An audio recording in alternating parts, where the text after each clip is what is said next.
στην τελευταία κατά σειρά εκδήλωση των Χριστοφορίων 2025,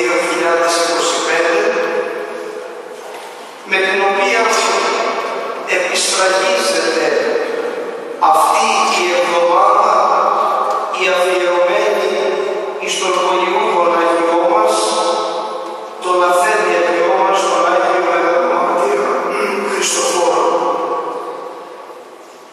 Για όλο το Αγρίνιο, αλλά ιδιαιτέρως για την ενορία του Αγίου Χριστοφόρου, είναι μια ξεχωριστή εβδομάδα μέσα στο λειτουργικό έτος, καθότι επιχειρείται να γίνει ένα αφιέρωμα ολοκληρωτικό στον Άγιο που μας προστατεύει πάσα στα ημέρες της ζωής μας και αποτελεί το κέντρο της πνευματικής μας ζωής, ως ενορία, ως εκκλησιαστική κοινότητα, μα κυρίως ως σώμα Χριστού.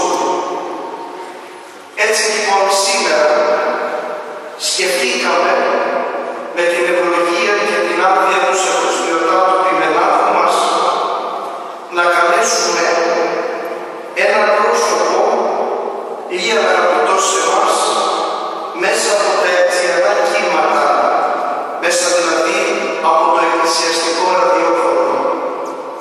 Και αυτό το πρόσωπο ακούει στο όνομα Νόντας Κοπετέας, ο οποίος, πιστεύω οι περισσότεροι γνωρίζουν, έχει μια πολυετή διαπονία, μια πολυετή εκκλησιαστική εμπειρία, μα προπάντων μια υποδειγματική χριστιανική θυσία μέσα από αυτόν τον εκκλησιαστικό άμπονα της Εκκλησίας μας, το ραδιόφωνο. Και μπορεί ο ίδιος να μας επιβεβαιώσει το πόσες ψυχές καθημερινά σώζονται, το πώς οι άνθρωποι ξενισούν μέσα από το πνευματικό είδωλο που αναβνήσει από την εκκλησιαστική ραδιοφωνία. Ο κύριος Νόντας Κοπετέας πραγματικά επιτελεί ένα σπουδαίο έργο και ξέρω ότι προσκρούμε στην ταπείνωσή του, γιατί πρόκειται για ένα βαθιά θρησκευόμενο άτομο, έναν άνθρωπο που διακρίνεται για την πίστη του στη χριστιανική παράδοση, αλλά και την προσήλωσή του στα ήθη και έθιμα του τόπου μας, που σήμερα δυστυχώς κινδυνεύουν να ελείψουν μέσα σε αυτή την παγκόσμια χωάνια που δεν θέλει να αναγνωρίζει έθνη και ταυτότητες.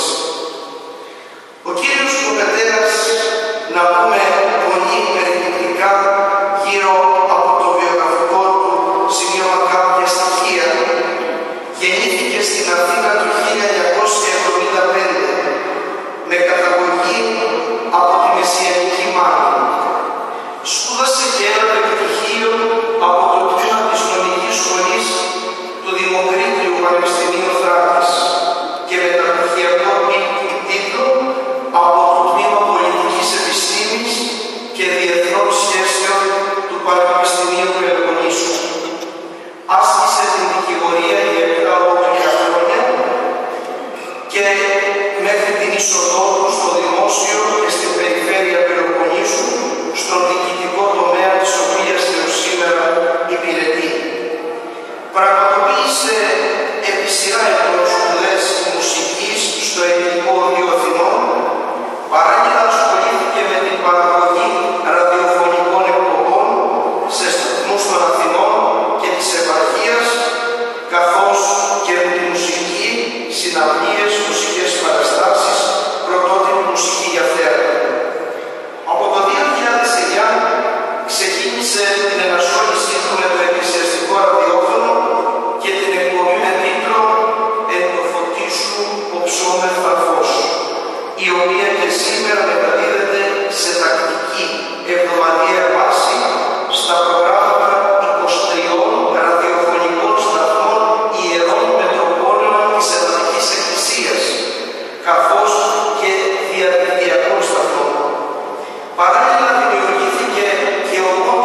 Χριστός Ανέστη.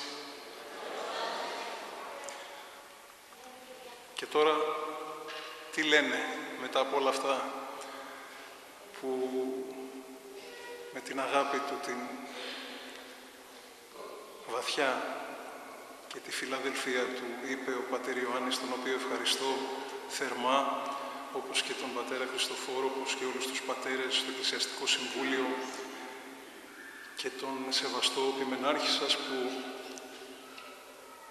με τιμούν σήμερα να έρθω να μιλήσω σε αυτόν τον περικαλή ναό του Αγίου Μεγαλομάρτυρος Χριστοφόρου και να πω λόγια για τη μητέρα μας, τη μητέρα όλου του κόσμου. Αν δεν υπήρχε η Παναγία μας, ο τίτλος του σημερινού ομιλήματος, οι πνευματοκίνητες και παναρμόνιες λύρες του πνεύματος, οι εκκλησιαστικοί συγγραφείς και ποιητές έχουν αποδώσει με τρόπο πολύ μεστό και εκπληκτικά ποιητικό όλα αυτά που εμείς προσπαθούμε με πολλά λόγια να περιγράψουμε. Τι λέει σε έναν τροπάριο από τον κανόνα του ακαθίστου ύμνου εκεί ο Άγιος Ιωσήφ ο υμνογράφος, για αυτούς τουλάχιστον που πρεσβεύουν ότι είναι ο ποιητής του ακαθίστου ύμνου. Λέει, «Ηλαστήριον του κόσμου, χαίρε άχραντε δέσποινα, χαίρε κλίμαξ γήθεν, πάντας ανυψώσασα χάριτη, χαίρε η γέφυρα όντως η μετάγουσα, εκ θανάτου πάντας προς ζωή του συμνούντασε». Ό,τι θα ακούσετε απόψε περιγράφεται σε αυτό το τροπάριο από τον κανόνα του ακαθίστου ύμνου. Ήταν 29 Απριλίου του 1951. Μη μας φαίνεται μακρινό αυτό το έτος, αδελφοί μου. Πολύ κοντά μας είναι. Τότε το Πάσχα έπεσε αυτή την ημέρα, λοιπόν, 29 Απριλίου του 1951. Κυριακή του Πάσχα και εκεί στη Νέα Αρτάκη, στην Εύβοια, 8 προσφυγοπούλες, να τις πούμε μυροφόρες, έπαιζαν μέσα στην πασχαλιάτικη χαρμονή εκεί στο κυμοθάλασσο της Νέας Αρτάκης. Και κάποια στιγμή, σε μια κοντινή απόσταση, βλέπουν μια μαυροφορεμένη, πανέμορφη γυναίκα γονατιστή σε στάση προσευχής. Φορούσε χρυσά επιμανίκια και στο κεφάλι της καλύπτρα και ένα φωτοστέφανο. Φόβος και έκστασης της κατέλαβε. Δεν τήρησαν όμως το ουδενή, ουδέν είπε, σαν τις μυροφόρες. Έτρεξαν να πληροφορήσουν τους γονείς τους για αυτό το υπέρλογο θέαμα που είχαν αντικρίσει. Κατέφτασαν μετά από λίγο οι γονείς μαζί με τα 8 κορίτσια και δεν βρήκαν τη μαυροφορεμένη κυρά σε στάση προσευχής, γονατιστή. Βρήκαν όμως τα ίχνη της παρουσίας της, τα αποτυπώματα των γονάτων της. Βρίσκονταν ακόμη στο χώμα, αδελφοί μου. είχε φανερωθεί στην Κίζικο μέσα σε θάμνους, εκεί φανερώθηκε δια των αποτυπωμάτων της οικεσίας της. Ξέρετε που αλλού και εμείς σήμερα μπορούμε να βρούμε τέτοια ίχνη? Ακριβώς δίπλα εκεί που γονατίζουμε.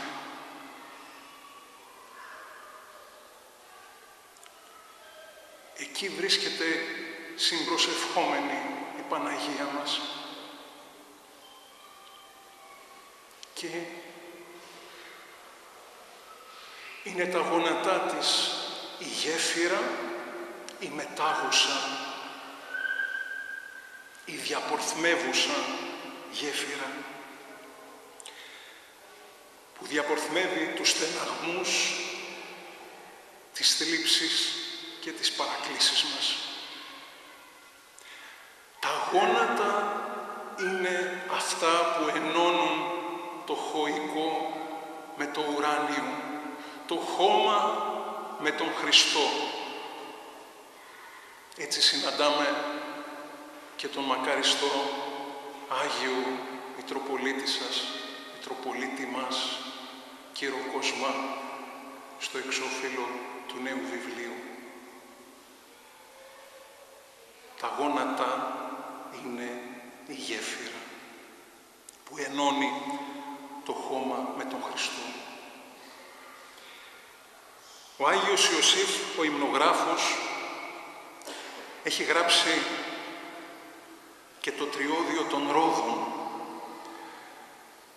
ένα εκπληκτικά ποιητικό έργο με τριώδιους ύμνους που αυτή την περίοδο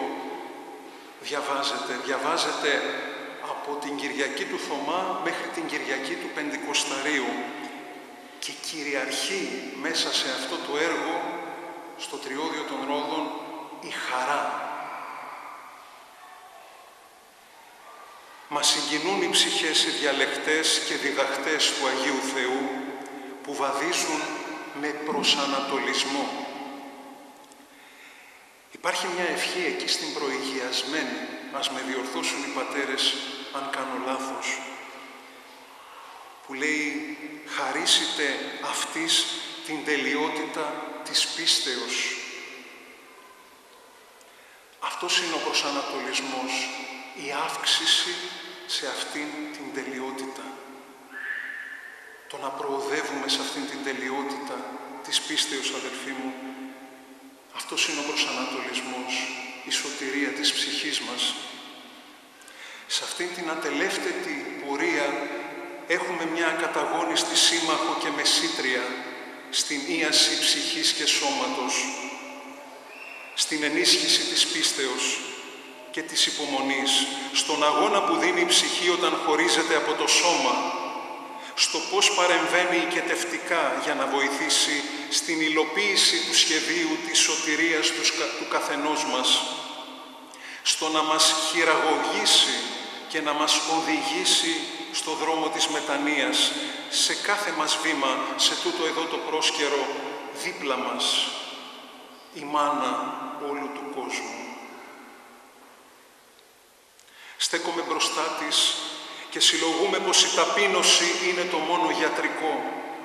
Στο πιο καταφρονεμένο παλάτι, στο πιο χαμηλό θρονί που είχε ποτέ βασίλισσα, σε αυτό το προσκυνητάρι που είναι στην είσοδο του ναού,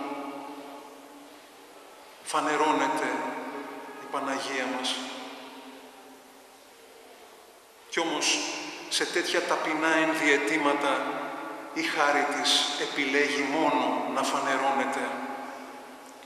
Κάθε ταπεινό προσκυνητάρι που δεν σταματά να δέχεται δάκρυα, λάφυρα και παρακλήσεις, σπαραγμούς και ευχαριστίες, προσμένη αμαρτωλού δέηση προς την θαυματουργό κυρά.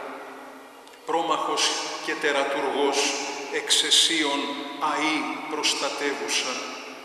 Λέει ο Κυρφώτης ο Κόντογλου για την Παναγία μας, την περιγράφει ως το πνευματικό στόλισμα της Ορθοδοξίας μας. Την πονεμένη μητέρα, την παρηγορήτρια που μας παραστέκεται σε κάθε περίσταση. Λέει, μέσα στο καθένα από αυτά τα ταπεινά σεβάσματα βρίσκεται το παλιό και σεβάσμιο εικόνισμά της, με το μελαχρινό και χρυσοκέρινο πρόσωπό της, σαν να είχε μπροστά του την Παναγία τη φανερωμένη όταν τα έγραφε αυτά τα λόγια ο Κυρφώτης. Και αυτό το πρόσωπο, λέει, το βρέχουνε ολοένα τα δάκρυα του βασανισμένου λαού μας, γιατί δεν έχουμε άλλη να μας βοηθήσει παρεκτός από την Παναγία. Μυρτιά, Προυσός, Αρτάκη, Άργος, Πορτολάγος, Τίνος, Άθωνας, ευωδιαστά και πανσεβάσμια ενδιαιτήματα της κυρίας Θεοτόκου. Μυρτιώτισσα, Προυσιώτισσα, κυρά μου Αθωνίτισσα, στα καιροφώτιστα θρονιά σου κάποτε σαν αγρύπνησα, κρυφά σε παρακάλεσα σε ανάγκη για να σπεύσεις και στον ιό σου τον γρητή θερμά να με σιτεύσεις. Φανερώνεται συνεχώς η Παναγία μας για να μας παροτρύνει στην προσευχή και στο να έχουμε εμπιστοσύνη, πίστη απαρασάλευτη στο ασύγκριτα μεγαλειώδες μεσιτευτικό της έργο. Λέγει ο Άγιος Νικόδημος ο Αγιορείτης. Την περιγράφει, ακούστε προσδιορισμούς, θησαυροφύλακα, τη λέει, και διαμοιραστή. Χωρίς τη μεσιτεία της Θεοτόκου δεν μπορεί κανείς να πλησιάσει τον Θεό, ούτε άνθρωπος, ούτε άγγελος, διότι αυτή μόνη βρίσκεται στο σημείο μεταξύ της ακτής του Αγίας Τριάδος και της κτιστής φύσεως των αγγελικών δυνάμεων. Διότι μόνο αυτή είναι Θεός άμεσος μετά τον Θεό και έχει τα δευτερία της Αγίας Τριάδος, επειδή είναι αληθινά μητέρα του Θεού, και ότι αυτή είναι όχι μόνο ο θησαυροφύλακας όλου του πλούτου της θεότητος, αλλά και ο διαμοιραστής σε όλους, αγγέλους και ανθρώπους, όλων των υπερφυσικών ελάμψεων και πνευματικών χαρισμάτων που δίνονται από τον Θεό στην κτήση. Αδελφοί μου, φαίνεται ο χρόνος να λιγοστεύει. Ακόμα και αν αυτό δεν το αντιμετωπίσουμε, δεν το θεωρήσουμε μια εσχατολογική ενατένιση, σίγουρα κάθε μέρα που περνά για τον καθένα μας και μας φέρνει στο τέλος αυτού του προσκέρου και στο τέλος της ιστορίας, αν θέλετε. Λιγοστεύει ακόμα περισσότερο ο χρόνος και οι ανυψωτικές ευκαιρίες, σαν τη σημερινή, που μας δίνεται εδώ να συναχθούμε με την ευλογία του Αγίου Τριαδικού Θεού και τις μεσιτείες της Κυρίας Θεοτόκου και του Αγίου Χριστοφόρου. Μέσα σε αυτό το χαρμόσυνο γιορτάσι, μέσα στο χαρμόσυνο Πεντηκοστάριο, χαρά, σε πλεισμονή, πάντοτε μέσα στην Αγία μας Εκκλησία, ιδίως σε αυτή την περίοδο όμως, την Αναστάσιμη. Και η Παναγία μας είναι η μεγαλύτερη χαρά από όλες τις χαρές, λέει ο Άγιος Σεραφείμ του Σάροφ. Η χαρά εγκαθιδρύθηκε με την Ανάσταση του Θεανθρώπου Λυτρωτή μας. Είναι πραγματικά αμέτρητες οι φορές που γίνεται λόγος για τη χαρά μέσα στο Άγιο Πεντηκοστάριο.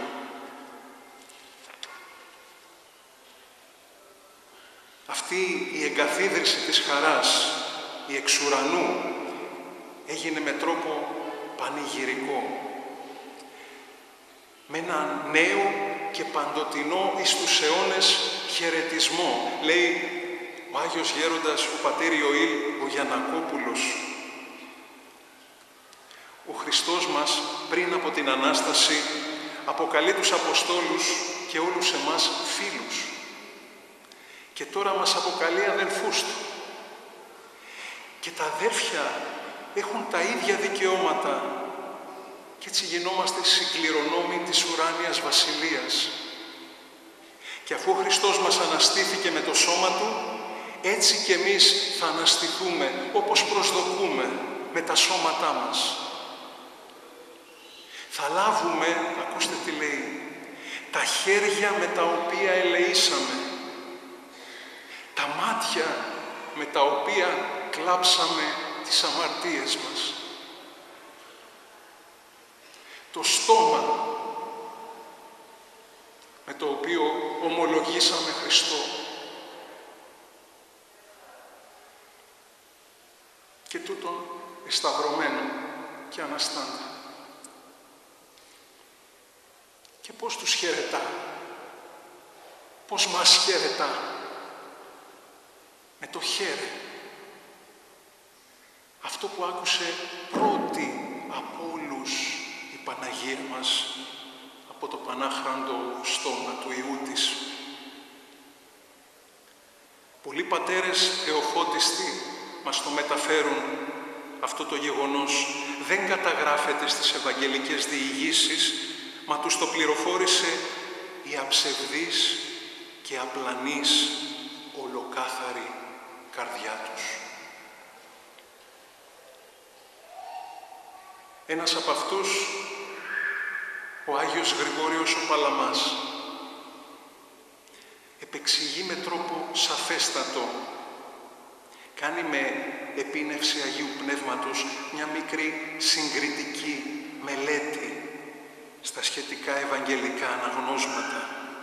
Η Άλλη Μαρία, η Παναγία μας, η πρώτη που αντίκρισε και η μόνη που άγγιξε πρώτη τον αναστημένο Χριστό μας. Η Παναγία μας λοιπόν, εκείνη που αντίκρισε πρώτη τον αναστημένο λυτρωτή, για ακόμη μια φορά σιωπά. Όπως για 33 χρόνια κράτησε μυστικό το σεσυγημένο μυστήριο. Όπως λέει ο Απόστολος Παύλος. Ξέρετε τι είναι να γνωρίζεις για 33 χρόνια το σχέδιο της Θείας Οικονομίας και να μην το έχεις αποκαλύψει? Εμείς, πρώτος εγώ, δεν μπορούμε να συγκρατήσουμε έστω για ελάχιστα ένα συμβάν, ένα σημείο. Θέλουμε να το αποκαλύψουμε παντού. Λίγο τσιτσιρίζει το καντιλάκι στο σπίτι και αρχίζουμε τα τηλέφωνα. Ευλογημένο είναι και αυτό. Σκεφτείτε όμως η Παναγία μας αποκάλυψε τον Ευαγγελισμό της στον Άγιο Απόστολο και Ευαγγελιστή Λουκά πότε? Μετά την Ανάληψη του Χριστού μας. Δεν το λέω εγώ αυτό, το λένε οι πατέρες. Εγώ το έχω ακούσει από έναν ευλογημένο Άγιο ερμηνευτή του Λόγου του Θεού, τον πατέρα Αθανάσιο Μητυληναίο. Αποκάλυψε την ημέρα του Ευαγγελισμού της, τότε που καθαρίστηκε με το πνευματικό βάπτισμα από το προπατορικό αμάρτημα, αποκάλυψε όλα αυτά την ημέρα της Αναλήψεως του Κυρίου. Το διανοείστε, αδελφοί μου? Καταλαβαίνουμε ποια έχουμε μάνα. Εκείνη που μίλησε περισσότερο από όλους τους πολύφθονγκους ρήτορες και πνευματοκίνητους ερμηνευτές με την εκοφαντική της σιωπή. Εκείνη που δεν μπορεί κανείς να πλησιάσει την ταπείνωσή της. Εκείνη που τόσο πολύ μοιάζει με τον Υιό της στην ευσπλαχνία. Και ξέρετε που αλλού μοιάζει? Η Παναγία μας ψάχνει συνεχώς αφορμές για να μας δικαιολογήσει. Εμείς ένα χαίρε της λέμε και εκείνη το ανταποδίδει υπερπολαπλάσιο. Κάθε ηγεσία και Άγιο παρακαλετώ προς τη Βασίλισσα, τη Δέσποινα, τη μάνα όλου του κόσμου, την Άνασα, τη Βασίλισσα δηλαδή, την Άνασα και την Ανάσα μας. Ανεβάζει την ψυχή στα ουράνια να προγευτεί τα της άνω ζωής. Είναι σωστική η μεσητεία της Κυρίας Θεοτόκου, λιμάνι, καταφυγή και σκέπη θεία. Αν εννοούσαμε σε βάθος έστω μία λέξη από τις παρακλήσεις της, μια λέξη τιμητική, δεν θα πάβαμε ευκαίρος, ακέρος, μαζί με την μονολόγιστη ευχή το Κύριε Ιησού Χριστέ ελεησόν με, να λέμε και το υπεραγία Θεοτόκε σώσον ημάς. Λέγει κάπου ο μακαριστός γέροντας Θαδέος της Βιτόβνιτσα. Έχει γράψει ένα εκπληκτικό βιβλίο, το «Οι λογισμοί καθορίζουν τη ζωή μας». Πολύ βαθύ βιβλίο. Λέει κάπου, περιγράφει την επίσκεψη του Αγίου Διονυσίου, του Αεροπαγίτη. Ο Άγιος Διονύσιος ο Αεροπαγίτης λαχταρούσε να δει την υπεραγία Θεοτόκου. Έφτασε κάποια στιγμή στα Ιεροσόλυμα και τον πήγαν στο σπίτι του Αγίου Ιωάννου του Θεολόγου. Εκεί ζούσε η Παναγία μας. Και όταν εισήλθε ο Άγιος Διονύσιος στο δωμάτιο, αισθάνθηκε μια ανέκφραστη, μια περίγραπτη χαρά και μια ανεκλάλητη εσωτερική ειρήνη. Έσπαγε η καρδιά του και ακούστε τι είπε, περιγράφοντας αυτή τη συνάντηση. Εάν δεν είχα διδαχθεί στα νιάτα μου περί του αληθινού Θεού, θα ήταν η υπεραγία Θεοτόκος για μένα Θεός. Λέει ο Άγιος Γρηγόριος ο Παλαμάς ότι στο πρόσωπο της Παναγίας μας ο Θεός έφτιαξε μια εικόνα, έφτιαξε έναν πίνακα στον οποίο εκεί πάνω ζωγράφισε ό,τι ωραιότερο υπήρχε, όποια αρετή υπήρχε, όποια καλοσύνη, όποια πνευματική ομορφιά, όποια ηλική ομορφιά υπήρχε, τη ζωγράφισε ο Κύριος στο πρόσωπο της Κυρίας Θεοτόκου. Όλα τα κάλλη ζωγράφισε ο Θεός στο πρόσωπο της Παναγίας μας. Η Παναγία, λέει ο Άγιος Γρηγόριος, διέσωσε το κατ' εικόνα του ανθρώπου. Είναι η πραγματική εικόνα του ανθρώπου. Εκείνο το αρχέτυπον κάλος για το οποίο μιλούν οι πατέρες. Ρήτορες περισπούδαστοι και λαλίστατοι στέκονται ενεοί και άφωνοι μπροστά στο μεγαλείο σου, Κυρία Θεοτόκε. Κάνε χωρητικότερο το δοχείο της ψυχής μας. Όλα τα θαύματα και τα θαυμάσια εισέρχονται συνεχώς να κάμψουν αμφιβολίες δυσπίστων, να γίνουν το καμάρι των ταπεινών υμνητών σου. Όλα τα υπέρλογα που τελούνται με τις μεσητείες σου, ανήμφευτοι νύμφοι, όσα κατατροπώνουν τους πολυρήμονες σοφούς, τους περισπούδαστους και λογικούς με τις σκληρές και άκαμπτες καρδιές, χωρά αυτό το μνημοσέντουκο το αγιασμένο. Χαίρε ανόρθωσης των περιλήπων ψυχών μας, χαίρε κατάπτωσης της δαιμονοκίνητης ψυχρής και μισόψυχης λογικής, των δεινών συζητητών και ουχή της μόνης αλήθειας φιλοπόνων αναζητητών. Εκείνοι οι ακάματοι γυρεύουν συνεχώς να βρουν τα ίχνη σου, Κυρία Θεοτόκε, τα ίχνη των γονάτων σου, να ακούσουν την γλυκύτατη φωνή σου, την παρηγορητική, από το βυθό της αγνίας, τον ζωφερό, με το πυκνοσκόταδο τράβηξέ μας, με τη σαγίνη σου τη μητρική, γίνε ολκάδα και πλοίο και λιμάνι των θελόντων σωθήνε. Ηλαστήριο και ισχύς και κρατέωμα και σκέπη και οχύρωμα και βοήθεια και καταλλαγή και λιμάνι και νεφέλη και ιατήρας και διάσωσμα. Στα ψέλνουμε ξανά και ξανά, Κυρία Θεοτόκε, πλέον όμως είναι φανερή μπροστά μας μια άβυσσος. Τόσο μοιάζει να απέχουν τα χείλη μας από τις καρδιές μας. Μάνα μας παραμυθία, ρίσε ημάς διαπλήθος παραπτώσεων, χαίρε νύμφη ανύμφευτε. Αχ, αυτή η προσευχή των χαιρετισμών της.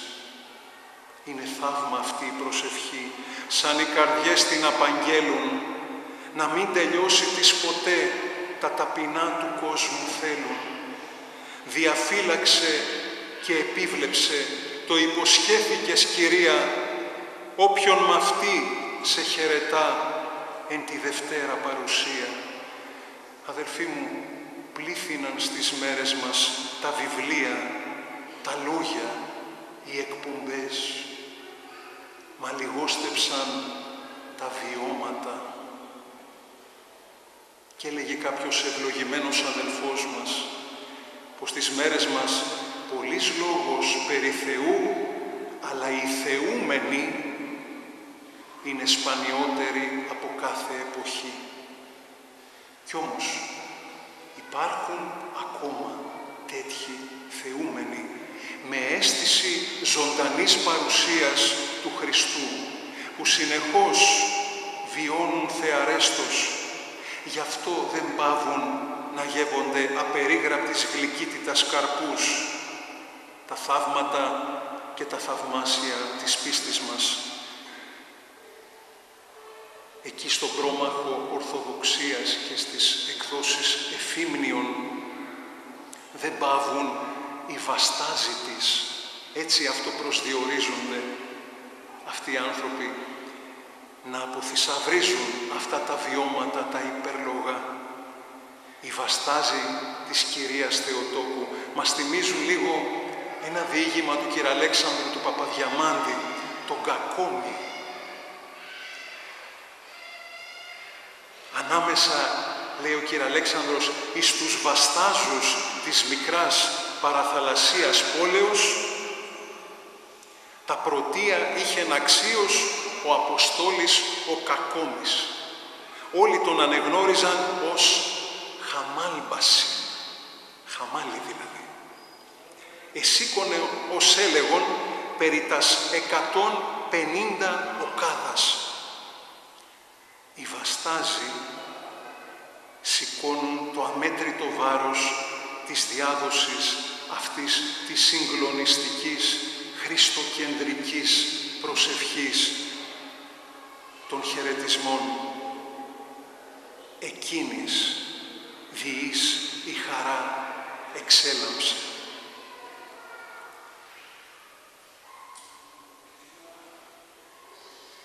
Να κάνουμε ένα μικρό διπορικό λοιπόν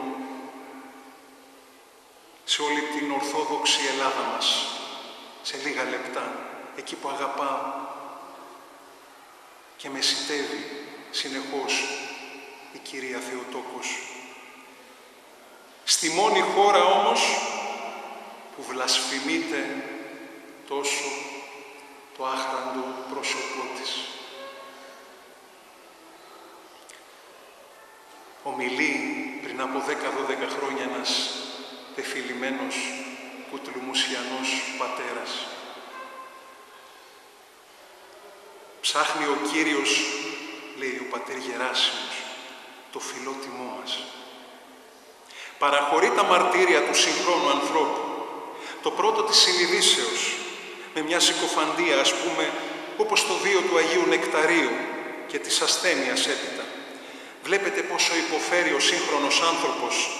Αυτοί που θα μαρτυρήσουν στο σήμερα θα είναι οι μεγαλύτεροι Άγιοι όλων των εποχών. Έτσι έλεγε ο Άγιος Παΐσιος. Γιατί θα το κάνουν, λέει ο πατέρας, με ενυπόστατο τον Αντίχριστο. Δεν ξέρουμε βέβαια πότε θα έρθει, ούτε αν έχει γεννηθεί. Όποιος πει κάτι τέτοιο, πλανάται. Ο Θεός όμως, συνεχίζει ο πατήρ Γεράσιμος, δεν θα αφήσει τους γνήσιους δούλους του. Αρκεί να έχουμε εμείς νύψη και πνευματική ετοιμότητα. Και η Παναγιά μας πάντα θα μας βοηθά. Εδώ, μας λέει, έχουμε τη φοβερά προστασία, την οποία πόσες φορές δεν αξιώνονται να την αντικρίζουν οι γεροντάδες. Και κάθε βράδυ, μας έλεγε ο πατήρ Γεράσιμος, περνάει, λέει, από τα κελιά μας. Την έβλεπε συνέχεια ο Άγιος Παΐσιος και το έλεγε. Το έλεγε στους πατέρες. Ξέρετε, αδελφοί μου, μετά το θάνατό μας θα καταλάβουμε πόσο τεράστιο και σωτήριο είναι το μεσητευτικό έργο της Παναγίας μας, η παρακλητική της πρεσβεία. Θυμηθείτε, λέει, στο 15 Αύγουστο, στην 9η Οδή, «Σώζησα ή Θεοτόκε την κληρονομίαν σου». Εγγυάται η Παναγία, εγγυάται η Πορταΐτισσα. Όσο υπάρχει, δεν θα λείψει το έλεος από τον κόσμο. Όταν εξαφανιστεί η εικόνα της, λένε οι πατέρες, σε 3 μέρες το όρος θα βυθιστεί για να μην το πατήσει ο Αντίχριστος. Ο Χριστός μας παραπονέθηκε σε εμάς, αδελφοί μου, συνεχίζει ο Αγιορείτης. «Ω γενεά άπιστη και διεστραμμένη, έως πότε ανέξομαι και ως πότε έσομαι με θυμών». Αυτά τα λόγια αρμόζουν στον καθένα μας προσωπικά, αδελφοί μου. Και εδώ η φιλανθρωπία του Θεού δεν έχει όρια. Θα μπορούσε να μας συντρίψει ο σκεύη κεραμέως. Είμαστε λαός αγνώμων και αχάριστος, αδέλφια μου. Υπάρχει όμως ένα μεγάλο τείχος που μας προστατεύει. Τείχος ή των Παρθένων. Θεοτόκε Παρθένε και πάντων των εις σε προστρεχόντων. Παρεμβαίνει ως φιλόστοργη μάνα, λοιπόν, για να καταπαύσει τη δικαία οργή του Θεού. Αν σταματήσει, παιδιά, μας λέει ο Αγιορείτης, για μια στιγμή η Παναγία μας να οικετεύει, δεν θα μείνει καμιά ζωτική ύπαρξη πάνω στη γη. Ήρθες εδώ για να μας τρομοκρατήσεις, μπορεί να σκέφτεται κάποιος. Και τι αμφίσιμο είναι αυτό που μας λες τώρα, με την πλεισμονή της χαράς, για την οποία έκανες λόγο στο ξεκίνημα.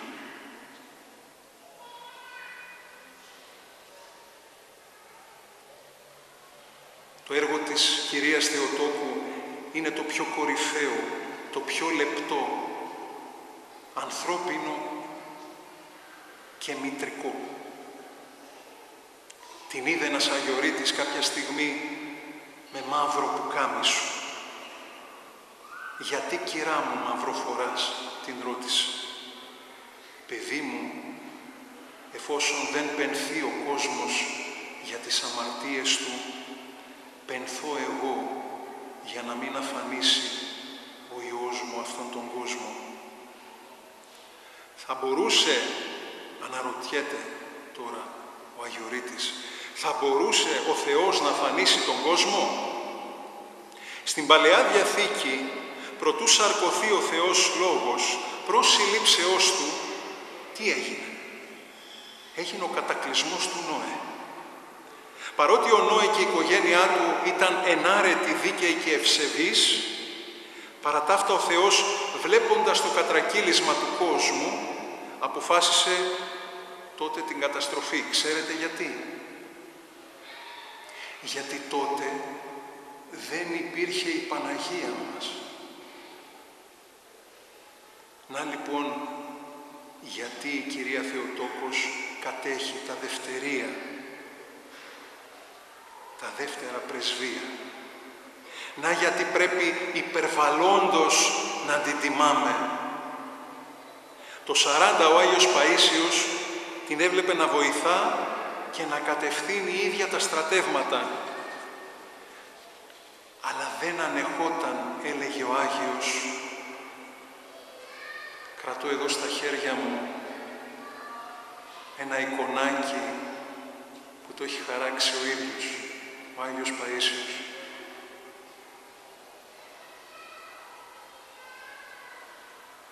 Να έχουμε την ευχή του Αγίου. Έλεγε λοιπόν ότι η Παναγία μας δεν ανεχόταν να την βλασφημούν στο μέτωπο. Και όσοι την βλασφημούσαν αμετανόητα, πήγαν από βόλη και έναν μάλιστα δεν τον δέχτηκε ούτε το χώμα. Οι βλάσφημοι, λέει ο Αγιορείτης, αν δεν μετανοήσουν, δεν εξομολογηθούν και δεν λάβουν κανόνα, θα κληρονομήσουν την αιώνια κόλαση. Και μας περιέγραψε ένα θαυμαστό γεγονός, είναι συγκλονιστικό αδελφοί μου. Είχε πάει ένας μοναχός Αγιορείτης που ζούσε σε μια καλύβη, μόναζε εκεί στο Άγιο Όρος, στην Κρήτη, για να παρασταθεί στο μνημόσυνο ενός αδελφού. Ένας αδελφός που κοιμήθηκε μετά από μάχη με τον καρκίνο. Και πήγε ο μοναχός την Κυριακή, συγχωρέστε με, πήγε να συμπαρασταθεί σε έναν αδελφό που πάλευε με τον καρκίνο και την Κυριακή πήγε να εκκλησιαστεί σε μια ενορία, στην οποία τελείτο ένα μνημόσυνο. Αυτός ο άνδρας, ο κεκοιμημένος, ήταν πολύ βλάσφημος, αμετανόητα βλάσφημος.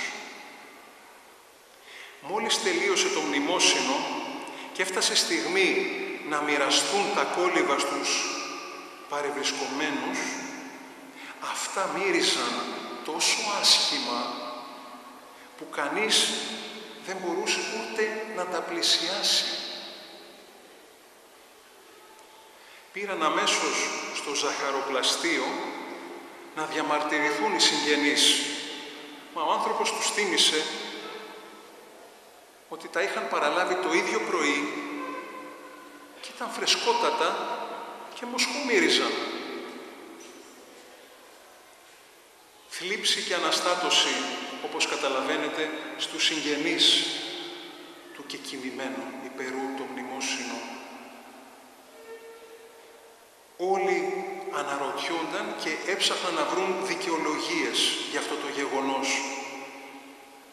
Τότε πλησίασαν τον μοναχό δυο μικρά παιδάκια, αγνότατες ψυχές, και του είπαν πως κατά τη μεγάλη είσοδο είδαν, έτσι τον περιέγραψαν, είδαμε, λέει, πάτερ, έναν μαύρο να κάθεται, συγχωρέστε με για αυτό που θα πω, και να κοπρίζει πάνω στα κόλληβα.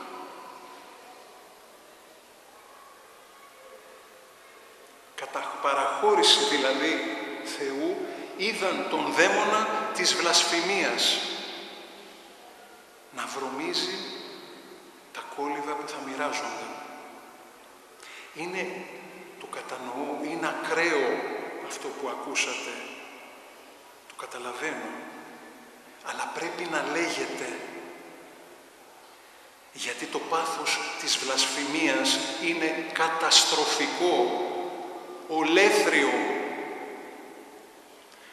Ο βλάσφημος κατακρεμνίζεται, ο αμετανόητα βλάσφημος, ο ανεξομολόγητα βλάσφημος.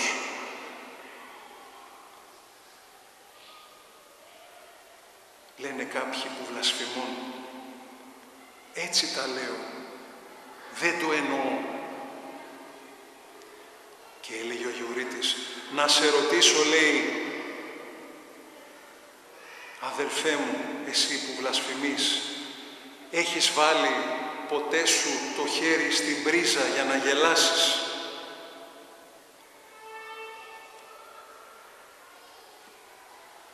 Πρέπει, αδελφοί μου, να επιστρατεύουμε κάθε τάλαντο δοσμένο από τον Άγιο Θεό, προς δόξαν Του και ωφέλεια ψυχών.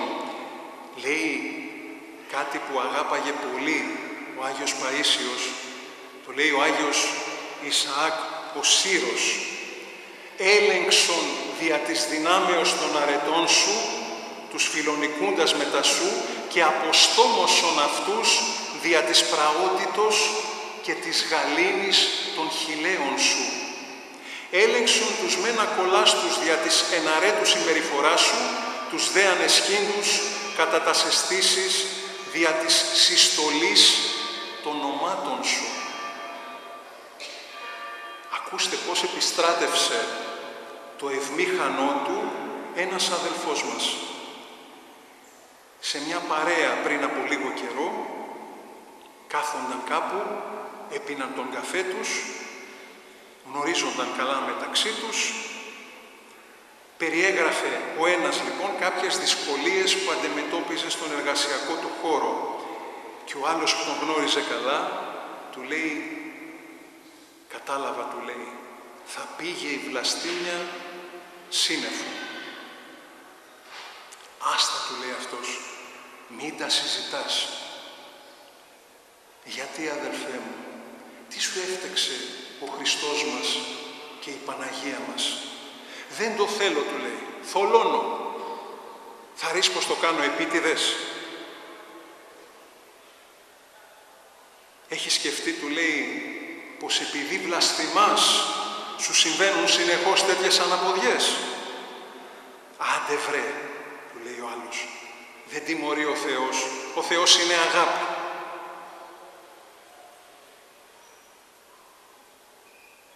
Και επιστρατεύει το ευμήχανό του ο αδελφός λοιπόν και του λέει, να σου πω κάτι. Τώρα πίνεις τον καφέ σου. Αν αύριο μετά από εξετάσεις ανακάλυπτες ότι ο καφές, έστω και μια γουλιά, μπορεί να σε σκοτώσει. Γιατί είσαι αλλεργικός στην καφεΐνη και θα πάθεις σοκ. Αλλεργικό και θα πεθάνεις. Τι θα έκανες? Το προφανές, του λέει, είναι ότι δεν θα πλησίαζες ούτε στο χιλιόμετρο καφεκοπτείο, όχι να πιεις καφέ. Αν σου έλεγε τώρα κάποιος ότι μια βλαστήμια μπορεί να σου επιφέρει αιώνιο θάνατο, τι θα έκανες? Θα ξαναβλαστημούσες? Δεν γνωρίζουμε, αδελφοί μου, πώς ενήργησε αυτή η ευμηχανία του αδελφού μας. Ούτε ξέρουμε αν εκείνος ο αδελφός μας ξαναέβλαψε τη φήμη του Αγίου Τριαδικού Θεού και της Παναγίας Μητέρας μας. Σίγουρα προβληματίστηκε. Γνωρίζουμε πως Σε αυτό το φρικτό ανουσιούργημα της βλασφημίας είμαστε όλοι συνένοχοι. Δεν μας ενδιαφέρει τόσο το ποινικός κολάσιμο, όσο το θεϊκός. Και πρέπει να γινόμαστε όλοι μας ευρηματικοί, ευγενείς πάντοτε, πράοι, αλλά ευρηματικοί. Με διάκριση να βρίσκουμε έναν ειρηνικό, μεταδοτικό τρόπο, να θέσουμε νου σε όσους μπλεγμένοι του μισόθεου πανούργου τα δίχτυα συνεχίζουν να καθιβρίζουν τα θεία. Θα μοιάζει με αλλεργικό σοκ, ισχυρό και θανατηφόρο, αν την επόμενη φορά που κάποιος βλαστημίσει και φύγει ευνίδια και αναπάντεχα από αυτό το πρόσκαιρο, οδηγηθεί η ψυχή του στον τελωνισμό της με το ανεξομολόγητο και αμετανόητο τούτο έγκλημα. Και εδώ, αδελφοί μου, εννοούμε και την βλάσφημη τέχνη, την οποία γίναμε εσχάτως όλοι κοινωνοί. Η βλάσφημη τέχνη, γκανζούφ. Ξέρετε τι είναι το γκανζούφ? Είναι ακριβώς αυτό. Η βλάσφημη τέχνη. Η ελευθερία στην τέχνη, η οποία έχει σαν κύριο σκοπό της το να βάλει κατά της πίστεως. Ο μακαριστός πατήρ Χαράλαμπος Βασιλόπουλος πριν από πολλά χρόνια, 70 χρόνια περίπου, είχε γράψει σε αυτά τα μικρά, τα ευτελή σε ηλική αξία, αλλά σε αμέτρητη πνευματική αξία και ωφέλεια, αυτά τα βιβλιαρίδια, τα μικρά που έγραφε, που ξεσκέπαζε πλάνες και αιρέσεις. Αυτός που μίλησε πρώτος από όλους για τους 52 δαίμονες της τράπουλας. Ξέρετε ότι κάθε χαρτί της τράπουλας είναι ένας δαίμονας με όνομα. Ο μακαριστός πατήρ Χαράλαμπος Βασιλόπουλος το ξεσκέπασε, όπως ξεσκέπασε και αυτό, το γκανζούφ. Την τέχνη δηλαδή που βλασφημά. Και τι προσπαθεί να κάνει εκεί στην Εθνική Πινακοθήκη, που τόλμησαν να εκθέσουν τη βλάσφημη τέχνη. Το εικόνισμα της Παναγίας μας, το εικόνισμα του Αγίου Χριστοφόρου. Βρήκαν τον Άγιο που η χάρις του Θεού μεταμόρφωσε από βάρβαρο σε άκακο αρνί και από άγριο σε Άγιο. Βρήκαν να βλασφημίσουν με την τέχνη τους την Παναγία μας. Ξέρετε για ποιο λόγο? Γιατί μην κοιτάτε που οι περισσότεροι από εδώ μέσα έχουμε, θέλω να πιστεύω, πολλές παραστάσεις στο μνημονικό μας με άγια εικονίσματα, σαν αυτό το γλυκύτατο της Παναγίας μας εκεί μπροστά. Και όταν ακούμε τη λέξη Παναγία, έρχεται ένα τέτοιο εικόνισμα, έρχεται η Προυσιώτισσα, έρχεται η Πρωταΐτισσα, έρχεται η Γοργοεπίκος, η φοβερά προστασία, η φανερωμένη. Μην κοιτάτε που εμείς συνειρμικά φέρνουμε κάτι τέτοιο στο μυαλό μας. Το μικρό παιδάκι που θα πάει σε αυτή την έκθεση, όταν ακούει μετά τη λέξη Παναγία, στο μυαλό του θα έρχεται αυτό το βλάσφημο εικόνισμα. Αυτός είναι ο σκοπός που εξυπηρετεί η βλάσφημη τέχνη. Δεν είναι όσο αθώα θέλουν κάποιοι να την παρουσιάζουν. Σύντριψον μηχανίας, λέει κάπου σε ένα θεοτοκείο, και κατάβαλε θράσος των οπλιζομένων, των οπλιζομένων αθέων. Αυτές είναι οι μηχανίες, αυτά είναι τα τεχνάσματα που έχουν εφεύρει. Και αυτή η βλασφημία, αδελφοί μου, δεν συγχωρείται.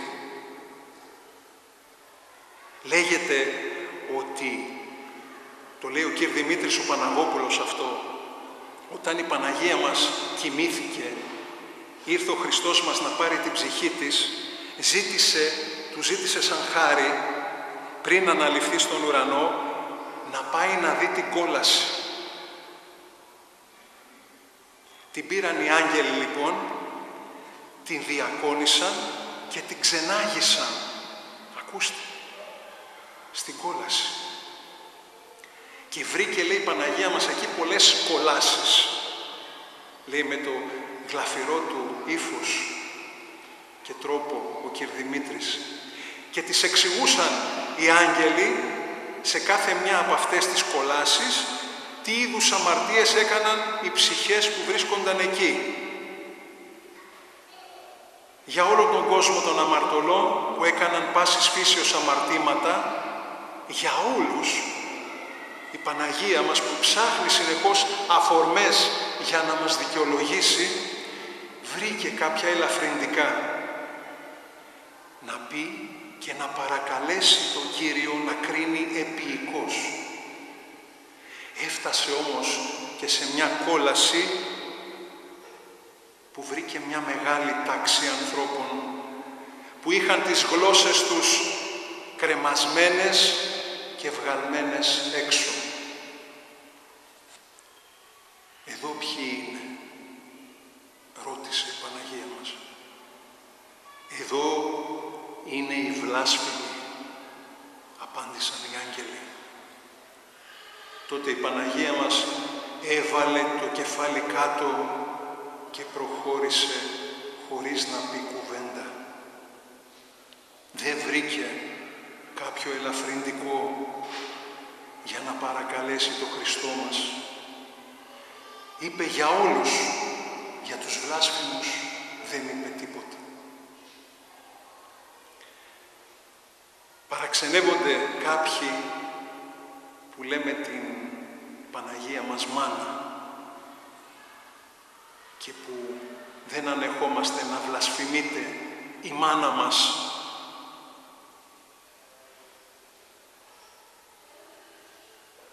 Όσον, αδελφοί μου, το δοχείο της χάριτος στην ψυχή τους είναι ανοιχτό, έστω και μια σχισμή είναι ανοιχτή, θα βρει τρόπο και η χάρη να διεισδύσει και η αγάπη του Κυρίου μας. Όσο αγαπά αυτόν τον βλάσφημο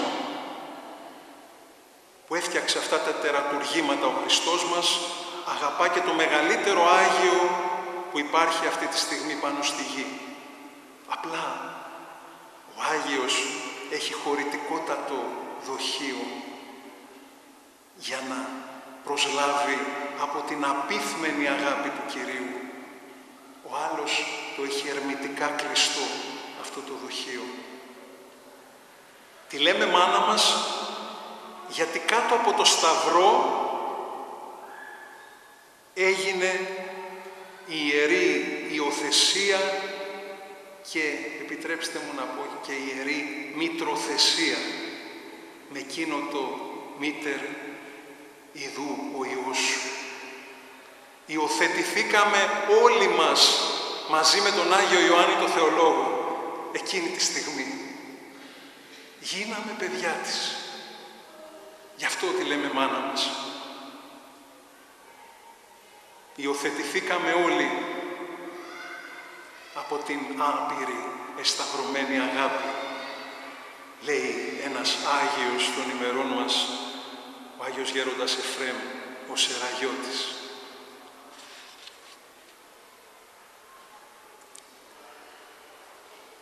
Τα τελευταία λόγια του Παπαγιώργη του Καψάνη, ενός Αγίου Γέροντος εκεί στη Μονή Γρηγορίου στο Άγιο Όρος, ξέρετε ποια ήταν? μη σταματάτε να κρατάτε την μάνα από το φουστάνι. Και ο γέροντας Χριστόδουλος, ο μακαριστός επίσης, εκεί στη φοβερά προστασία, στο Κουτλουμούσι, αυτός είχε μεγάλη αγάπη και φιλία με τον Άγιο Παΐσιο. Και κάποτε ο Άγιος Παΐσιος έκανε 40 μέρες να φανεί. Πήγαινε συχνά και εκκλησιαζόταν και είχε το στασίδι του εκεί απέναντι από τη φοβερά προστασία στη Μονή Κουτλουμουσίου. Είχε 40 μέρες να φανεί ο Άγιος. Τι να κάνει, ανησύχησε ο γέροντας ο Χριστόδουλος. Κατεβαίνει κάτω, χτυπάει, διευχών των Αγίων Πατέρων, απόκριση δεν έπαιρνε. Περίμενε λίγο ακόμα, καμιά απάντηση. Δίνει μια, ανοίγει, μπαίνει μέσα.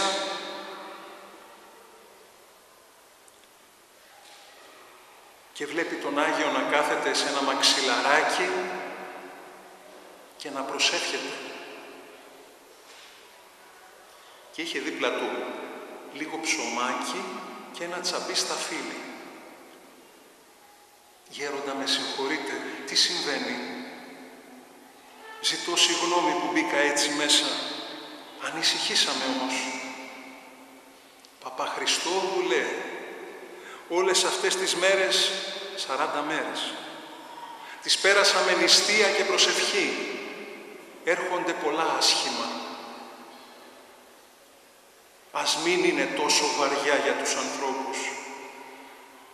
Και έτσι όπως με είδε η Παναγία που εξαντλήθηκα, ήρθε η ίδια εδώ και μου έφερε αυτά να στηριχτώ λίγο. Πάρε λίγο σταφύλι. Τέτοιο άρωμα, τέτοια γλυκάδα, έλεγε ο γέροντας Χριστόδουλος, δεν είχα ξαναγευτεί. 40 μέρες γέροντα με νηστεία και προσευχή. Πώς ήταν η Παναγία μας? Και του φέρε εκείνη την ώρα το εικόνισμα της Παναγίας της Ιεροσολυμίτισσας και του λέει, έτσι ακριβώς είναι. Όπως αποτυπώνεται σε αυτήν την εικόνα. Πώς, αδελφοί μου, δεν έσπασε η καρδιά του Αγίου Παϊσίου. Πόσο εύστοχη ήταν αυτή η σκηνή, σε αυτή τη σειρά την τηλεοπτική, σε αυτή την όαση. Κοιτάει ο Άγιος στον ουρανό και ρωτάει, τι χαρά είναι αυτή, τι χαρά είναι αυτή, Χριστέ μου, αυτή η απερίγραπτη με λέξεις χαρά. Το να ζεις τον παράδεισο από εδώ. Για σκεφτείτε. Αξιωνόταν συνεχώς να βλέπει την Παναγία μας.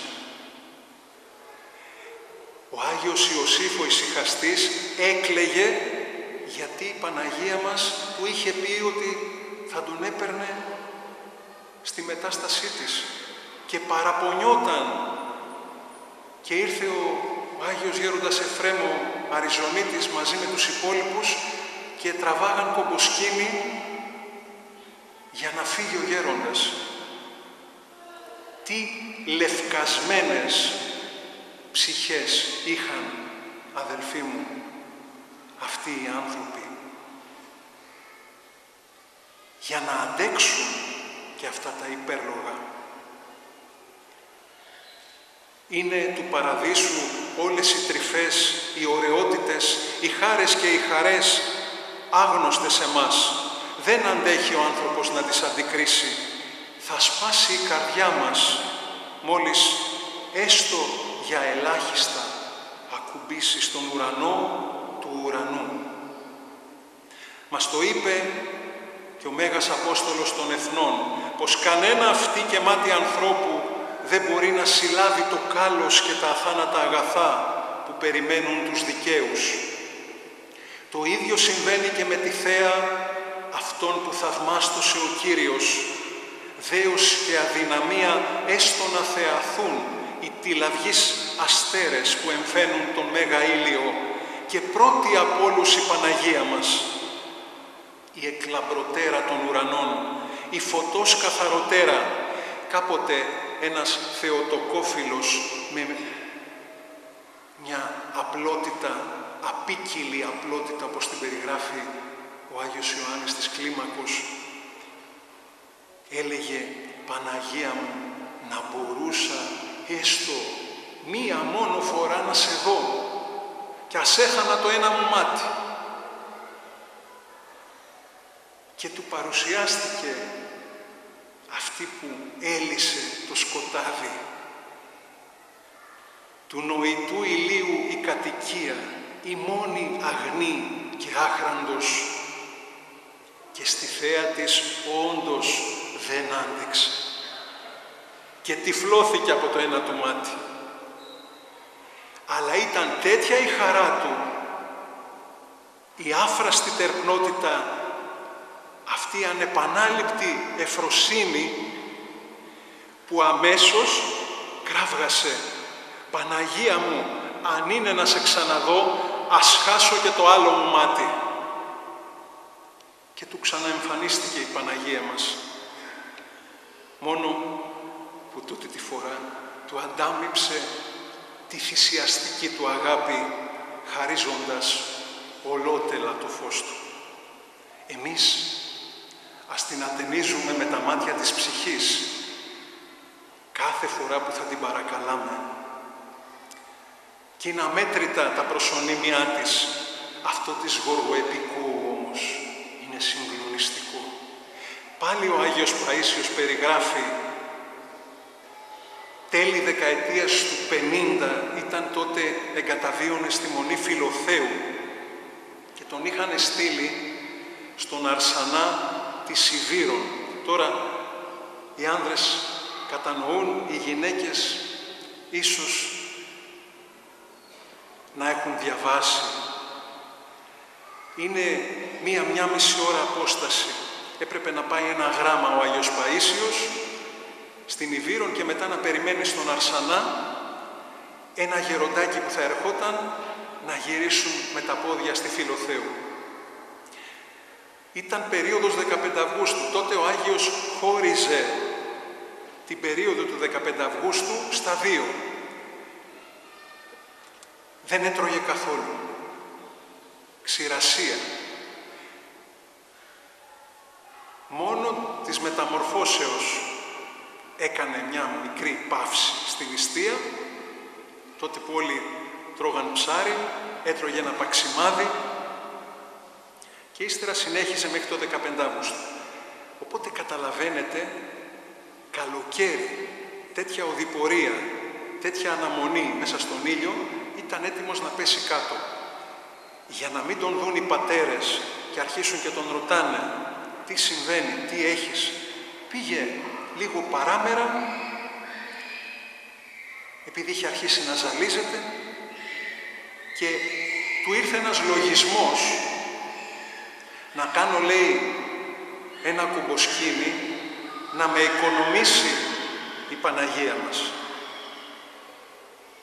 Αλλά μετά, λέει, κατευθείαν αυτομέμφθηκε και λέει στον εαυτό του, ταλέπορε άνθρωπε, θα ενοχλήσεις για τέτοια τυποτένια πράγματα την Παναγία?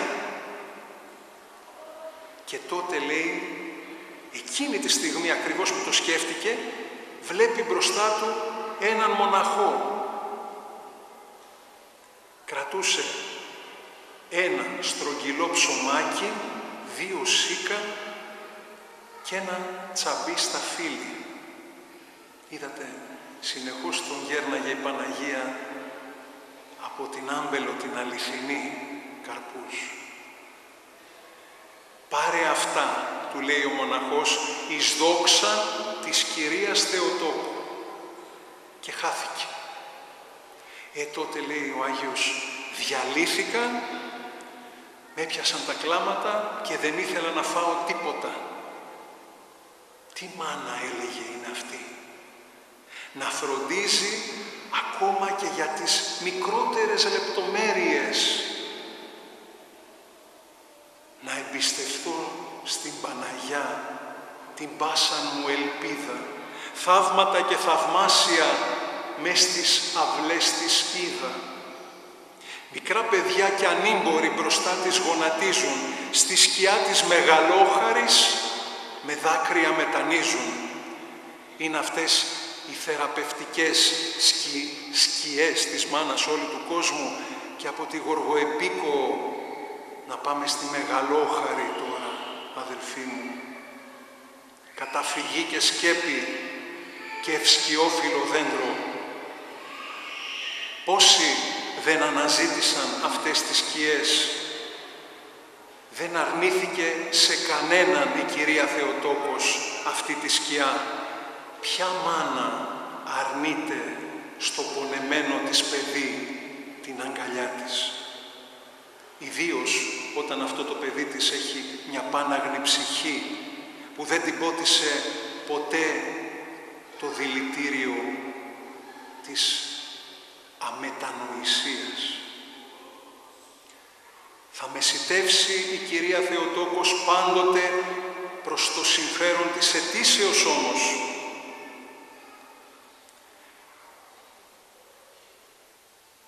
Η Ευπραξούλα από το Ετωλικό και ο Γιώργης από την Αθήνα. Θα πάμε πριν από 40 περίπου χρόνια εκεί, στη σκιά της Μεγαλόχαρης. Μικρή παιδούλα στα χέρια της μανούλας της Κυραγιανούλας. Πλήθος αμέτρητο, της ζέουσας πίστης ο συνοστισμός, ο συνέχων και συνθλίβων όχλος, ο αψάμενος του Κυρίου, που δεν αφήνει ούτε μια σπιθαμή γης ελεύθερη και που μόνο καρτερά να γονατίσει μπροστά στο πέρασμα της μητέρας της ζωής στο πανίερο. Άρρωστη βαριά η κόρη και η μάνα ώρες τώρα με υπομονή προσμένει να ακούσει το «Θάρση θύγατερ, η πίστη σου σε έσωσε». Δάκρυα κυλούν ολοένα, σαν από μακριά την θωρεί να πλησιάζει μέσα στο θολωτό προσκυνητάρι της. Παραμονή της κοιμήσεως μέσα δεκαετίας του 80 και έρχεται και στέκεται η ίδια η Παναγία μας δίπλα της. Έτσι ένιωσε τουλάχιστον μια γυναίκα με μια υπερκόσμια γαλήνια όψη ντυμένη στα μαύρα. Άκουσε από τα δικά της χείλη το θάρση, μα και το ότι το παιδί της θα έφευγε μετά από λίγο καιρό, αγιασμένο και έτοιμο για τα μέρη της ατελεύτητης χαράς, όπως και έγινε έπειτα από κάποιους μήνες. Αυτή η θύμηση είναι θαύμα και θαυμάσιο του Αγίου Θεού. Δεν είναι μόνο η ίαση του σώματος, αδελφοί μου, θαύμα. Θαύμα είναι η κάθε φορά που η ελπίδα του αιωνίου, ασφαλής και βεβαία, έρχεται να φωλιάσει μέσα μας. Και η Κυραγιανούλα, η μακαριστή Κυραγιανούλα, δεν παραπονέθηκε ποτέ στην Παναγία που δεν θεραπεύτηκε η μικρή της. Την δοξολογούσε συνεχώς που την αξίωσε να βρεθεί δίπλα της, να την πληροφορήσει για την αλλιώτικη χαρά, την αναδεμένη με τη λύπη που θα μπόλιαζε ολάκερη τη ζωή της και γι' αυτό τον προσωρινό αποχωρισμό με την κόρη της. Θαύμα είναι και η ίαση του σώματος. Σχεδόν 10 χρόνια μετά, στην αυλή της Μεγαλόχαρης, απόγευμα παραμονής, είναι ένα τιμητικό άγημα καταδρομέων. Και επικεφαλής ο αδελφός μας ο Δημήτριος. Μου διηγήθηκε αυτή την ιστορία, είναι συγκλονιστική. Είχε βρεθεί σπάνιο φαινόμενο τμήμα καταδρομέων ως τιμητική φρουρά 15 Αύγουστου στην Τίνο. Υποδειγματικός ο σχηματισμός, κορμοστασιές να σκορπούν υπερηφάνεια και συγκίνηση, όλα υπολογισμένα στην τελευταία λεπτομέρεια. Κανείς δεν περίμενε ο επικεφαλής του αγήματος να εγκαταλείψει τη θέση του. Μόνο αν το ζητούσε ο Θεός θα γινόταν αυτό, και έτσι έγινε. Με την άκρη του ματιού του βλέπει να πλησιάζει με δυσκολία ένα καροτσάκι με ένα παλικαράκι πάνω του. Το καροτσάκι ήταν παλιάς τεχνολογίας, βαρύ και δυσκίνητο. Οι σκάλες, όπως καταλαβαίνετε, παραμονή της μεταστάσεως της κυρίας Θεοτόκου, πυγμένες από πιστούς, αδύνατο να ανέβει. Η μάνα του το είχε πάρει απόφαση, ως εδώ.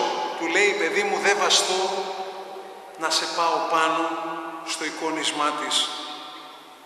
Αφήνει ο Δημήτριος λοιπόν τη θέση του, τη θέση του αρχηγού του τμήματος των καταδρομέων, τον σηκώνει, τον παίρνει αγκαλιά τον μικρό Γεώργιο, όλοι σαστίζουν, ανοίγουν δρόμο για να περάσει, φτάνουν ως το προσκυνητάρι, τον βοηθάει να περάσει από κάτω, τον ξαναπαίρνει αγκαλιά, τον κατεβάζει ως το καρότσι του. «Μαμά, θέλω να περπατήσω».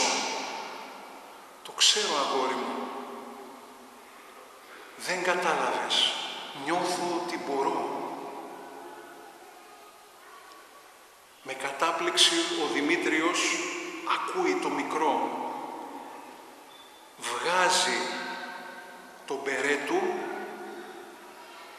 τον φοράει και αρχίζει ο Γιώργος μπροστά σε όλους να κάνει μετά από χρόνια τα πρώτα του βήματα. Μέσα στις χιλιάδες του κόσμου ξαναγύρισε στη θέση του, του δώσαν έναν άλλον μπερέ, χάνονται. Για 10 χρόνια χτυπάει το τηλέφωνό του.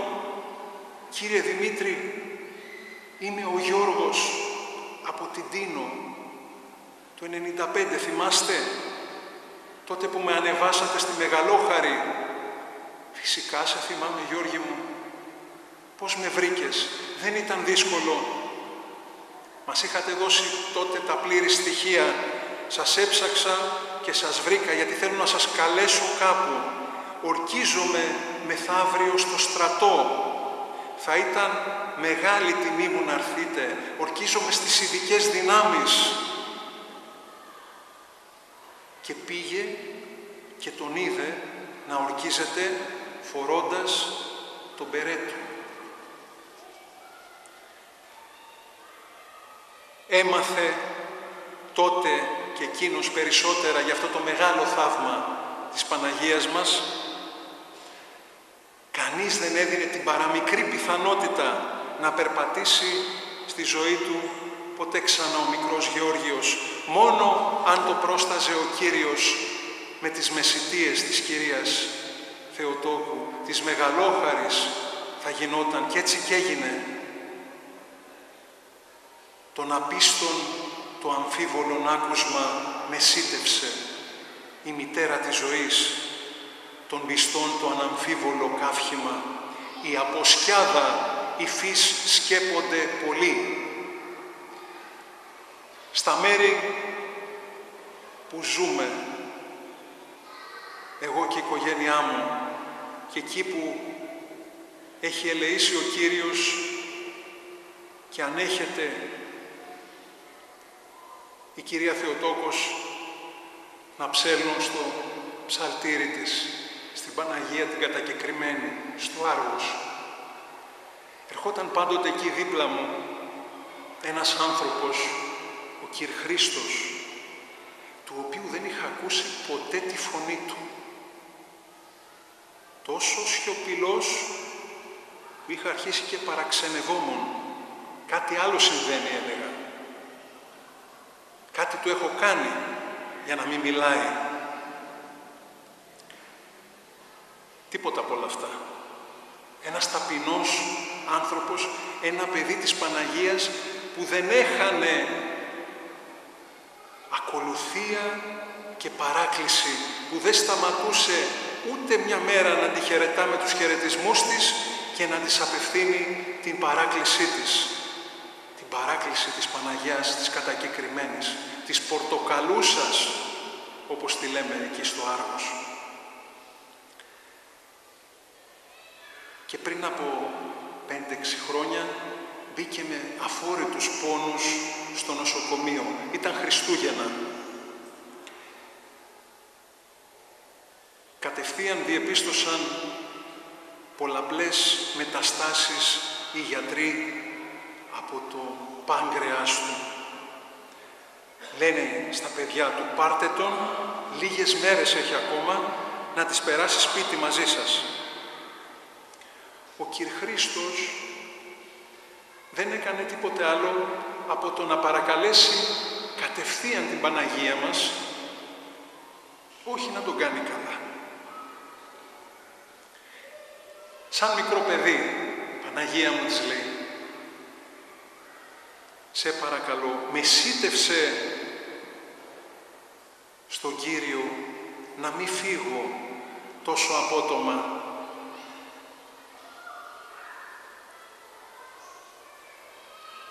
Να μην στενοχωρηθούν τα παιδιά μου, 6 παιδιά, και τα τόσα εγγόνια μου από αυτό το τόσο ξαφνικό. Την παρακάλεσε 28 Δεκεμβρίου.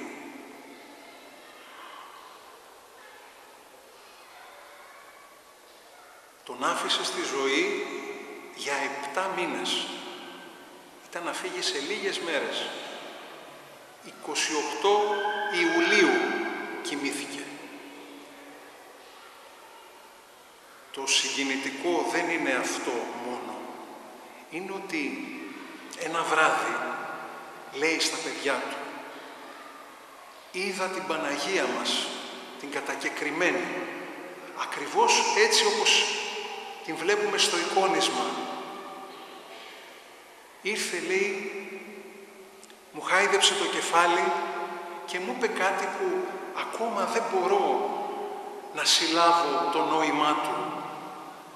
Μου είπε, παιδί μου Χρήστο, θα έχεις 32 πλεονεκτήματα. Και έφυγε. Τι να εννοούσε? Μου έλεγε μετά η κόρη του, σπάζαμε το κεφάλι μας να καταλάβουμε, μα τίποτα. Και πριν μια εβδομάδα, μου τα διηγείτο μια εβδομάδα μετά την κοίμησή του, λύθηκε ο γρίφος. Ξέρεις, μου λέει, αδερφέ μου, ποια ήταν αυτά τα 32 πλεονεκτήματα? Ήταν ακριβώς οι 32 ημέρες που έμεινε ο πατέρας μου στην εντατική μετά από μια τελευταία επέμβαση που του έγινε για την ανακούφισή του. Ο ευεργέτης πόνος, που μόνο ευνοϊκές συστάσεις στέλνει στον δίκαιο κριτή.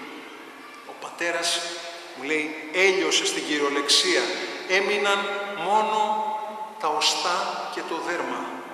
Συνέχεια με οξυγόνο και ορούς. Κάθε μέρα να χάνεται όλο και περισσότερο, μα κάθε μέρα όλο και πιο ψηλά, εκεί που πάντα ζητούσε να βρίσκεται.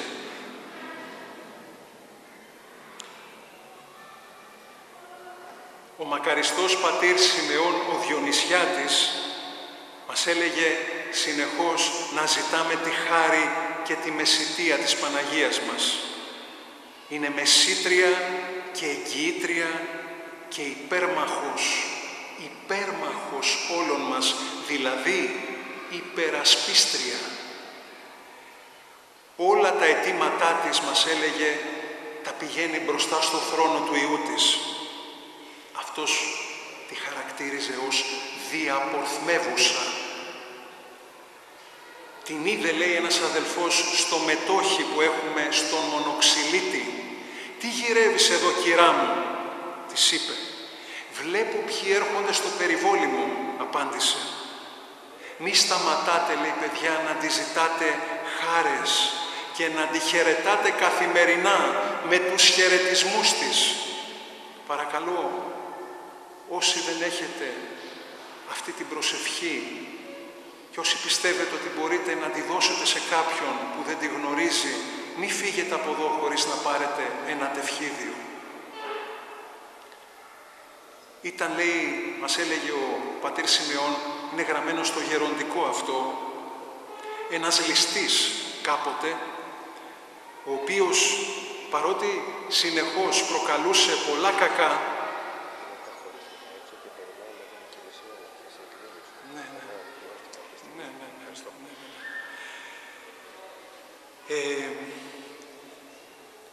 να την παρακαλάτε, λέει, με τους χαιρετισμούς της. Αυτός ο ληστής, λοιπόν, κάποτε αυτός ήταν μαθημένος στους χαιρετισμούς της κυρίας Θεοτόκου και τους έλεγε καθημερινά, τους απήγγειλε. Κάποτε, λοιπόν, ήταν ένας ιερέας που είχε μάτια υπερκόσμια και έβλεπε πολλά αθέατα για τους υπόλοιπους ανθρώπους. Αυτός, λοιπόν, έβλεπε πάντα δίπλα σε αυτό το ληστή να στέκεται ένας δαίμονας. Πήγε άφοβος, λοιπόν, ο παπάς και τον ρώτησε «Τι καρτεράς δαίμονα και στέκεσαι όλο δίπλα σε αυτόν τον ταλέπορο άνθρωπο, τι περιμένεις και δεν φεύγεις?» Και του απάντησε ο δαίμονας «Περιμένω εδώ και 14 χρόνια, από όταν άρχισε τις κλεψιές και τα άδικα που όλο προξενεί στους άλλους, μια μέρα μόνο να ξεχάσει να πει τους χαιρετισμούς». Θα επισπεύσουμε λίγο το μίλημα, μιας και είναι οι αδερφοί μας οι χορευτές έξω και μας περιμένουν. Αλλά αξίζει τον κόπο, νομίζω, να κάνουμε μια μικρή θυσία και εμείς και αυτοί που είναι έξω, για να ακούσουμε 2-3 ακόμα περιστατικά που περιγράφουν αυτό το μεσητευτικό έργο της κυρίας Θεοτόκου. Μια αδελφή μας, η οποία την παρακαλούσε και της απίφθινε τους χαιρετισμούς κάθε μέρα και την παράκληση για 60 τόσα χρόνια, δεν είχε εξομολογηθεί μια της αμαρτία. Μόλις πήγαινε, λοιπόν, στην Παναγία μας, σε ένα τέτοιο πανίερο εικόνισμά της, η Παναγία η ψυχοσώστρια, έτσι ήταν το εικόνισμα στο οποίο προσευχόταν, της έλεγε «Παναγία μου, σε παρακαλώ, με σύντευσε στον Υιό σου αυτό το ανεξομολόγητο αμάρτημα που έχω, να μην μου το καταλογίσει». Και ήρθε η ώρα κάποια στιγμή να φύγει η κυρία Σαβίνα. Το έχει περιγράψει αυτό το περιστατικό ο Άγιος Γέροντας Εφραίμ Αριζονίτης και όλοι πίστευαν ότι η πορεία της θα είναι απρόσκοπτη. Όμως εκείνη την ώρα γινόταν πραγματικά ένας πόλεμος από τους δαίμονες που ήθελαν και είχαν δικαιώματα πάνω στην ψυχή της για αυτό το ανεξομολόγητο αμάρτημά της. «Βοήθαμε, Παναγία μου», ήταν το μόνο που μπόρεσε να πει όταν της απίφθηναν συνεχώς δρυμοί κατηγορώ οι δαίμονες. Φτάνει η Παναγία μας σε μια υπερκόσμια λάμψη. Εμφανίστηκε η κυρία Θεοτόκος, ο πύρινος θρόνος του Παντοκράτορος, η μητέρα του Λόγου του Θεού. Σκύρτησε η ψυχή της κυρας Σαβίνας. «Σώσε την ψυχή μου, Παναγία μου». «Τι γυρεύεις εδώ?» άρχισαν να την κατηγορούν οι δαίμονες. Ο Υιός σου και Θεός έχει νόμο, δεν παραβιάζει τη δικαιοσύνη Του. Δεν μπορείς να μας την πάρεις αυτή την ψυχή, είναι δική μας. Δεν σας την παίρνω. Ακούστηκε η γλυκύτατη φωνή της. Μα θα πάμε μαζί να σταθούμε μπροστά στο δίκαιο κριτή και εκείνος είναι που θα αποφασίσει. Ύστερα από λίγο η διαπορθμεύουσα μητέρα της ζωής παρίστατο ενώπιον του θρόνου του Υιού της. Γνωρίζω ότι αμάρτησε Ιε και Θεέ μου. Ακούστε, είναι συγκλονιστικό αυτό το περιστατικό και είναι αληθινό. Είναι παραμυθία, δεν είναι παραμύθι. Γνωρίζω και το σφάλμα της, να μην το εξομολογηθεί. Θέλω όμως να τη βοηθήσεις. Θερμά σε οικετεύω. Ποτάμι τα δάκρυά της, οι χαιρετισμοί και οι παρακλήσεις της μπροστά στο εικόνισμά μου για χρόνους πολλούς. Έσκουζαν οι δαίμονες, μην κάνετε παράβαση στη δικαιοσύνη σας. Αποκρίθηκε τότε ο Χριστός μας, μητέρα, άκουσα την παράκλησή σου, γνωρίζω τη μετάνοιά της, μα το αμάρτημα αυτό δεν το εξομολογήθηκε ποτέ. Σε εκείνους που πήραν από μένα την εξουσία του δεσμήν και λύην. Εσύ, Ιε μου, είσαι ο παντογνώστης και πολυέλεος και πανευμήχανος Θεός. Βρες τρόπο να τη σώσεις. Αυτό που θα γίνει, αποκρίθηκε ο Κύριος, είναι να την επαναφέρω στη ζωή. Αν θελήσει, θα εξομολογηθεί και έπειτα από 3 μέρες θα επιστρέψω εδώ. Θα επιστρέψει εδώ. Λυπήθηκαν οι δαίμονες, βουβοί αποχώρησαν, αφήνοντας την ψυχή που μέχρι πριν λίγο σφίχτο κρατούσαν. Δεν μπορούσαν πλέον να αρθρώσουν αντίλογο. Και τη δικαιοσύνη του τήρησε ο Κύριος, μα και τρόπο σωτηρίας βρήκε. Αυτό στιγμή η ψυχή της κυρασαβίνας επέστρεψε στο σώμα της, άνοιξε τα σφαλιστά βλέφαρά της. Όσοι ήταν δίπλα της απομακρύνθηκαν. Εκείνη με μια γαλήνια όψη ξεκίνησε με απαλή φωνή να ψιθυρίζει. Μην τρομάζετε, ο Κύριος ελέησε να επιστρέψω. Σας παρακαλώ, ειδοποιήστε τον παπά να έρθει να με εξομολογήσει. Σε 3 μέρες θα ξανακοιμηθώ. Με σύντευσε η ψυχοσώστρια να φύγω ετοιμασμένη. Έτσι και έγινε με τις δεήσεις της ψυχοσώστριας και κοσμοσώτηρας. Να παρακαλάμε συνεχώς την Παναγία μας. Η ίδια η Παναγία μας εμφανίστηκε στην μακαριστή γερόντιστα Μακρίνα, εκεί στην Πορταριά, στο Βόλο, και της είπε ακριβώς αυτά. Θέλω ο κόσμος να με παρακαλάει. Αυτή είναι η δική μου η εργασία, το διακόνημα, να μεταφέρω τα αιτήματά του.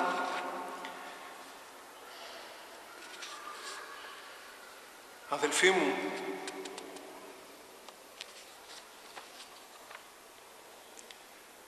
να χαιρόμαστε που έχουμε μεσήτρια τη μεγαλύτερη χαρά από όλες τις χαρές.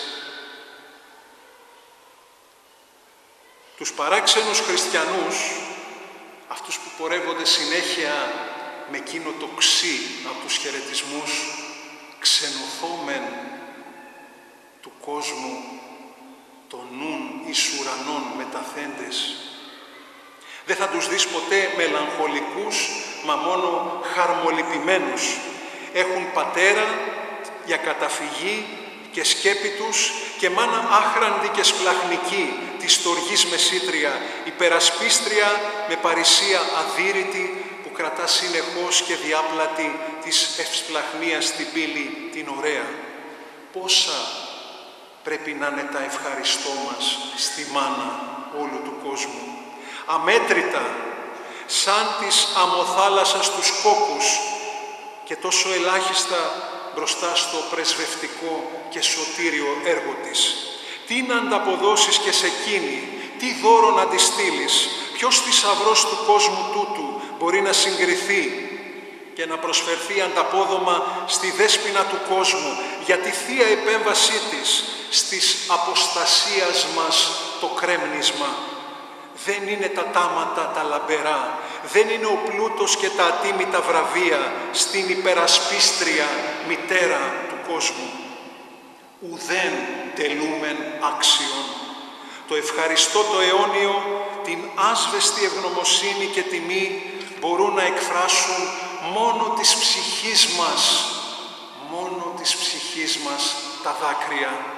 Ουδέν τελούμεν άξιον προσφέρωμένσι δάκρυον. Αν δεν υπήρχε η Παναγιά να μεσιτεύσει στο Χριστό, θα κυβερνούσε η απελπισιά και το σκοτάδι το πυκνό. Αν δεν υπήρχε η Παναγιά να διαπορθμεύσει στεναγμούς, θα εξέλιπε το έλεος που βαλσαμώνει τους καημούς.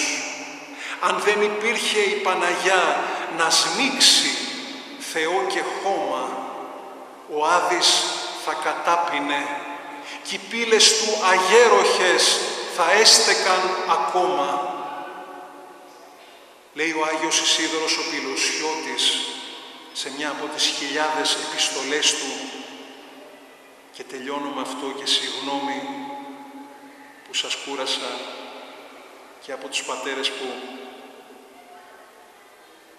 χαλάσαμε λίγο το πρόγραμμα. Λέει κάτι πολύ συνταρακτικό και συναφές,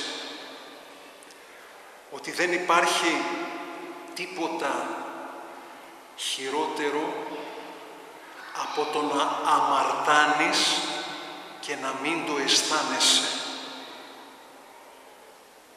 Ζούμε σε μια τέτοια θεοστιγή εποχή, αδελφοί μου. Πνευματική απονέκρωση, παντελής έλλειψη αίσθησης του ζωντανού Θεού δίπλα μας. Ας παρακαλέσουμε την Παναγία μας να μη μας εγκαταλείψουν οι σωτήριες δεήσεις της, τα γόνατά μας να είναι πάντοτε δίπλα στα δικά της. Εκείνο το άνθρωπο ουκ έχω έχει διαψευστεί.